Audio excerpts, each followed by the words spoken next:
नवरात्रि के 7वें दिन यानी महासप्तमी को माता कालरात्रि की पूजा की जाती है। जैसा उनका नाम है वैसा ही उनका रूप है।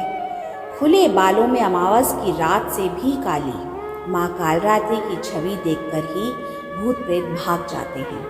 माँ वरण काला है। खुले बालों वाली यह माता गधर पर बैठी हुई हैं। इनकी श्वास से भयंकर अग्नि निकलती है। इतना भयंकर रूप होने के बाद भी वे एक हाथ से भक्तों को अभय देती हैं।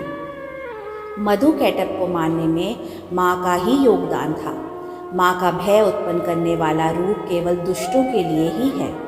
अपने भक्तों के लिए माँ अत्यंत ही फलदायी हैं। कई जगह इन्हें शुंभकारी नाम से भी जाना जाता है। कथा के अनुसार एक बार तीनों लोकों में शुंभ निशुंभ और रक्त भी तीनों राक्षसों ने आतंक मचा रखा था। इससे परेशान होकर सभी देवता भगवान शिव के पास इस समस्या के समाधान के लिए पहुंचे। तब भगवान शिव ने माँ आदिशक्ति से उन तीनों का संहार करने और अपने भक्तों को रक्षा के लिए कहा।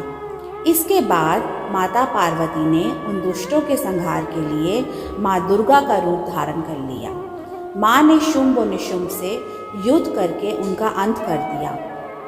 लेकिन जैसे ही माँ ने रक्त बीज पर प्रहार किया, उसके रक्त से अनेकों रक्त बीज उत्पन्न हो गए। यह देखकर माँ दुर्गा ने कालरात्रि का रूप धारण कर लिया। इसके बाद माँ कालरात्रि ने रक्त बीज पर प्रहार करना शुरू कर दिया और उसके रक्त को अपने मुंह में भर लिया और रक्त बीज का गला काट दिया। माँ का शरीर रात से भी ज़्यादा काला है। देवी कालरात्रि के बाल बिखरे हुए हैं और माँ के गले में नर मुंडों की माला विराजित है। माँ के 4 हाथ हैं, जिनमें से एक हाथ में कटार और दूसरे में लोहे का कांटा है।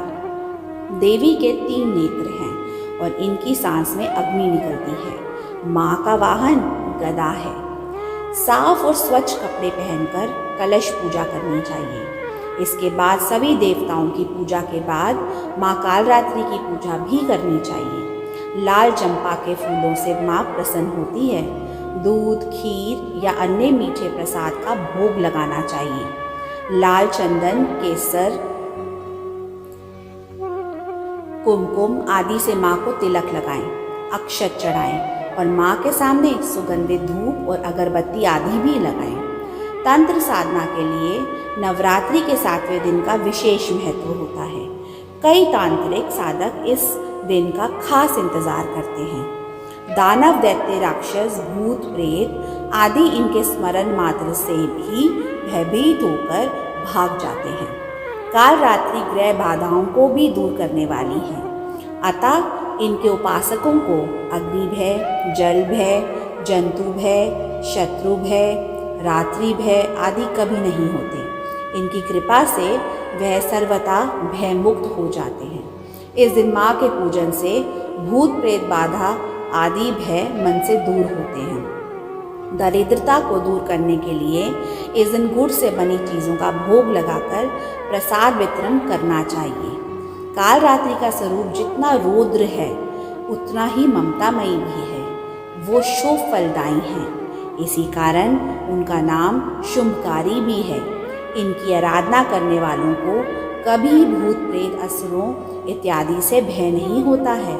इसके अलावा दरिद्रता भी दूर होती है। जय माता दी।